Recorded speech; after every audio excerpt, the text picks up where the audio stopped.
Hi friends, Chennai cooking whisk வணக்கம். வாங்க, இன்றைக்கி என்ன பார்க்க போகிறோன்னா, எல்லோரும் மாவு பிரச்சனை தான். இன்றைக்கி என்ன பண்ணலான்னு பார்த்தீங்கன்னா, மாவு கொஞ்சமாக இருந்தால் கவலைப்பட வேண்டாம். அதுக்கு ஒரு நல்ல ஐடியா இருக்குது. இங்கே பாருங்கள், நாங்களாம் இப்படி தான் பண்ணுவோம். அது உங்கள் கூட நான் ஷேர் பண்ணிக்கிறேன். இங்கே பாருங்கள், ஒரு 3 பேர் சாப்பிட்றதுக்கு தான் மாவு இருக்குது. 2 பேருக்கு எக்ஸ்ட்ரா வேணும். அதனால் நான் என்ன பண்ணியிருக்கேன்னா, ஒரு 200 கிராம் ரவை எடுத்து ஒரு 6 மணிக்கெலாம் நான் ஊற வச்சுட்டேன்.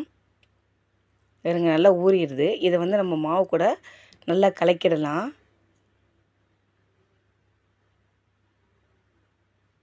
இப்போ பாருங்கள், நல்லா கலக்கி நம்ம அப்படியே தான் மூடி வச்சுட்டு கொஞ்ச நேரம் அப்படியே இருக்கட்டும்.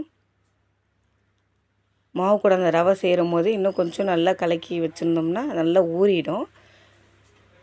மாவுக்கு ஏற்ற மாதிரி அந்த ரவையும் உதிரி ஆகிடும்.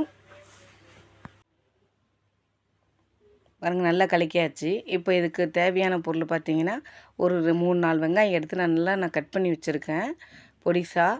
அப்புறம் பார்த்திங்கன்னா, ஒரு 2 பச்சை மிளகா வேணும்னா நம்ம போட்டுக்கலாம், இல்லைன்னா விட்டுடலாம். இப்போ இதெல்லாத்தையும் நம்ம ரெடி பண்ணி வச்சாச்சு. இதுக்கு தொட்டுக்கிறதுக்கு என்ன வேணும்னு பார்த்தாக்கா, புதினா சட்னி வேண்டாம், தேங்காய் சட்னி வேண்டாம், அதெல்லாம் வேண்டாம்னு சொல்லிட்டு நாங்கள் முடிவு பண்ணது கொத்தமல்லி சட்னி. இங்கே பாருங்கள், கொத்தமல்லி சட்னிக்கு தேவையானது கொஞ்சம் புளித்தண்ணி, உளுத்தம்பருப்பு, தேங்காய், பச்சை மிளகா, இஞ்சி துண்டு.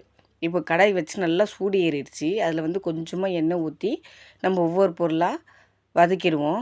இப்போ ஃபஸ்ட்டு வதக்க போகிறது என்னென்னு கேட்டிங்கன்னா, உளுத்தம்பருப்பு தான்.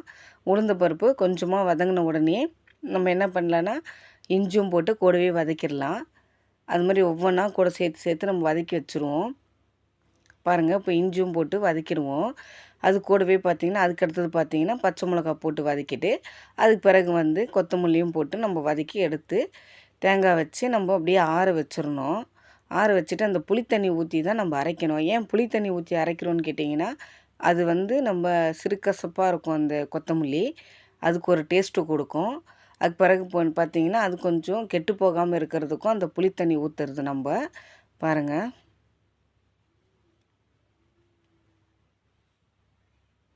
கொத்தமல்லி ரொம்ப நேரம் வதக்கணும்னு அவசியம் இல்லை. ஒரு பெரட்டுனா போகிறோம். அது அப்படியே சீக்கிரமாக வதங்கிடும். இந்த புளித்தண்ணி சேர்க்கறதுனா நிறைய பேர் புளித்தண்ணி சேர்க்க மாட்டாங்க. ஆனால் சேர்த்திங்கன்னா ரொம்ப டேஸ்ட்டாக இருக்கும். அவ்வளோதாங்க, இதை கொஞ்சம் ஆற வச்சிடலாம். நம்ம நல்லா கல் உப்பு போட்டு அரைங்க. எப்பவுமே தூள் உப்பு யூஸ் பண்ணாமல் நமக்கு தேவையான அப்போல்லாம் கல் உப்பு யூஸ் பண்ணிக்கலாம். இது பாருங்கள், நல்லா அரைச்சாச்சு. இப்போ நம்ம ஒரு கடாயில் கொஞ்சமாக எண்ணெய் ஊற்றி கடுகும் ஜீரகமும் போட்டு நல்லா வாசனையாக தாளித்து அதை வைத்து அதில் ஊற்றிடுவோம்.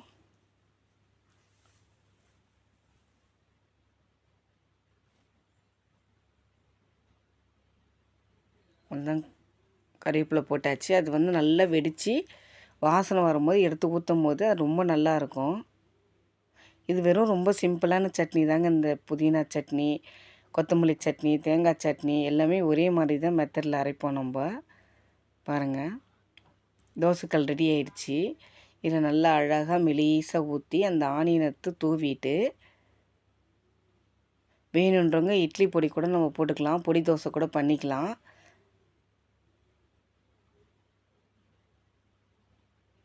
நான் வெறும் ஆனியன் தான் போட்டிருக்கேன்.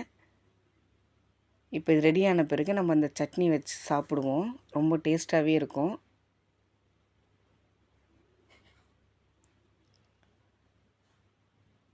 எப்பவுமே மாவு நம்ம கம்மியாக இருக்குதுன்னு ஃபீல் பண்ணவே வேண்டாம். ஒரு ரவையை சேர்த்துட்டோன்னு வச்சுக்கோங்க, அந்த மாவு கூடயே நல்லா ஊறிடும். இப்போ பாருங்கள், அந்த ரவையும் சேர்ந்த பிறகு அந்த தோசை சாப்பிடும்போது ஒரு விதமான எப்படி சொல்கிறது, டேஸ்ட்டாகவே இருக்கும். முறுமுறுன்னு இருக்கும் பார்க்குறதுக்கு அந்த ரவை சேர்ந்த உடனே. பாருங்கள்,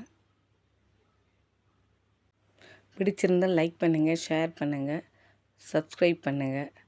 தேங்க்யூ.